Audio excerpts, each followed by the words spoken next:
మీ పిల్లలు రోజు వెళ్ళి దక్షిణామూర్తి ముందు ఒక్క 2 నిమిషాలు కూర్చుని మాట్లాడకుండా మౌనంగా ఇన్ని చూసి వెళ్ళిపోవడం అలవాటు చేసుకున్నారనుకోండి, జీవితంలో ఒక కీలకమైన మలుపులో ఆయన ఆదుకుంటాడు, ఆదుకుని గట్టెక్కించేస్తాడు. దక్షిణామూర్తి దక్షిణామూర్తే గొప్పది. ఆయన దర్శనం చేస్తే సరస్వతీ కటాక్షం దగ్గర నుంచి లేనిదన్నది ఉండదు, ఏదైనా ఇచ్చేస్తాడు ఆయన.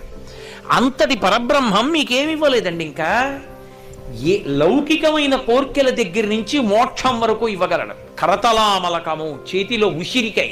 దక్షిణామూర్తి స్తోత్రం చదువుకుంటే గురుగ్రహం శక్తి పొందేస్తుంది. రోజు ఒకసారి దక్షిణామూర్తి స్తోత్రం చదివారనుకోండి చాలు, అంతే.